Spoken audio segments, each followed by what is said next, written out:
अस्सलाम वालेकुम बिलाल बेटा, कैसे हो? आपके अम्मी अबू ठीक हैं? वालेकुम अस्सलाम हाशिम अंकल, इस घर में सब खैरियत है और अब्बू आपको सलाम दे रहे थे।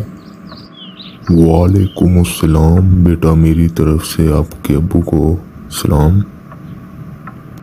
हाशिम अंकल, आप बातें बहुत अच्छी करते हैं। आज मैं भी आपसे कोई न कोई नसीहत लेके जाऊंगा। क्यों नहीं बिलाल बेटा, ज़रूर ज़रूर। बिलाल बेटा, आइए बैठ के बात करते हैं। बात शुरू करने से पहले मैं अपने नाजरीन से इल्तमास करना चाहूँगा कि स्टूडेंट क्लब चैनल को सब्सक्राइब कर लें, ताकि जिस तरह आज बिलाल बेटा अच्छी नसीहत लेकर जाएगा, इस तरह मेरे नाजरीन भी अपनी ज़िंदगी में अच्छी अच्छी नसीहतें सीख सकें। जी अंकल, मेरी भरपूर कोशिश होगी कि मेरी तवज्जो आपकी बातों पर रहे। कई सदियों पहले मिस्र के एक कबीले में हातिम नामी शख्स ने आंख खोली। वो इतना सखी था कि उसकी सखावत के वाक़यात दुनिया भर में फैले हुए थे। उसके दर पर कोई भी आता अपनी ज़रूरत पूरी करके जाता।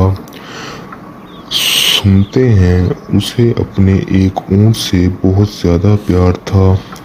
ऊँट भी अपने मालिक का वफादार था।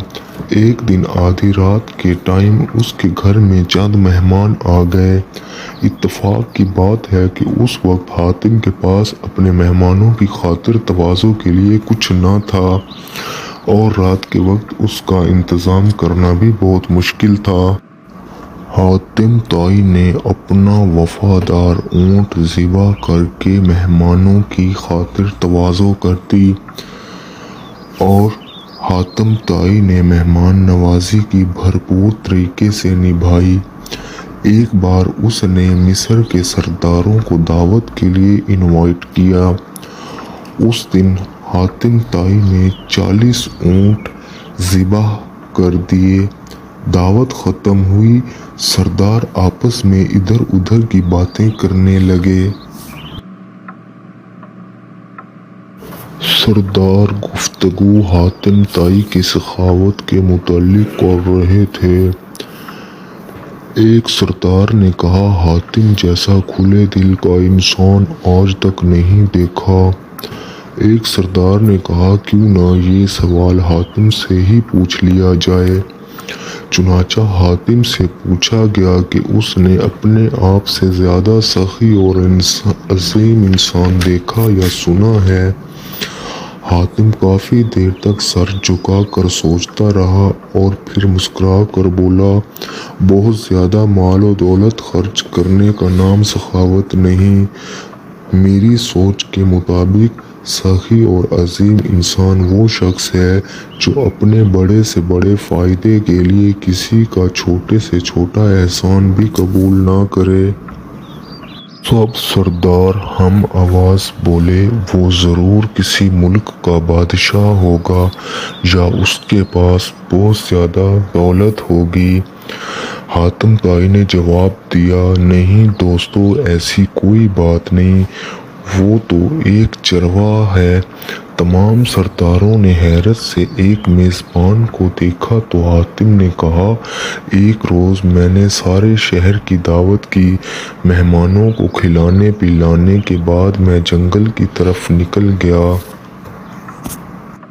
वहाँ मैंने एक बूढ़े शख्स को देखा कि वो चरवा अपने भेड़ बकरियों को सख्त धूप में जंगल में चरा रहा था। उसके सर पर लकड़ियों का गुट्ठा रखा हुआ था, जिसके बोझ से उसकी कमर झुकी जा रही थी। उसके फटे पुराने कपड़े पसीने में भीगे हुए थे।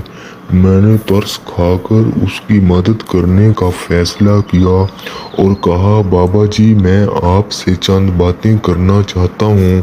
ये कहकर मैंने उस चरवाहा के पास बैठ गया तो वो फ़ौरन पीछे हट गया जब मैंने उसकी मदद के लिए अपने हाथ आगे बढ़ाए। پھر اس بوڑھے چرواہا نے اپنا بوجھ زمین پر رکھا اور کہنے لگا، انسان کو اپنا بوجھ خود سنبھالنا چاہیے۔ لوگوں کے کندھوں پر سوار ہو کر تو صرف قبرستان کی طرف ہی جایا جاتا ہے، مگر بابا جی آپ اس عمر میں اتنی محنت کیوں کر رہے ہیں؟ تو پھر مجھے کیا کرنا چاہیے؟ بابا جی نے کہا۔ اس غیرت مند چرواہا نے مسکراتے ہوئے مجھ سے پوچھا، آپ کے شہر میں حاتم تائی رہتا ہے، وہ ہزاروں انسانوں کو ہر روز کھانا کھلاتا ہے، آپ اس کے در پر کیوں نہیں جاتے؟ جب میں نے بابا جی سے یہ کہا تو یہ سن کر اس بوڑھے چرواہا نے گھور کر مجھے دیکھا اور بڑی بے نیازی سے کہا، حاتم کے دونوں ہاتھ ہیں، خدا نے مجھے بھی 2 ہاتھ عطا فرمائے ہیں۔ کتنی شرم کی بات ہے کہ میں اس کا کمایا ہوا رزق کھاؤں۔ کسی کا احسان اٹھانے سے بہتر ہے کہ میں بے جان لکڑیوں کا گٹھا سر پر اٹھا لوں۔ بلال بیٹا، اس واقعے سے ہمیں یہ نصیحت ملتی ہے کہ ہم اپنا کام خود کریں اور کسی کے احسان کے محتاج نہ ہوں۔ جی انکل، میں آپ سے پرومس کرتا ہوں کہ میں اپنے سارے کام خود کروں گا اور اپنے دوستوں کے ساتھ بھی یہ واقعہ شیئر کروں گا۔ انکل مجھے اب اجازت دیجیے، اللہ حافظ۔ اللہ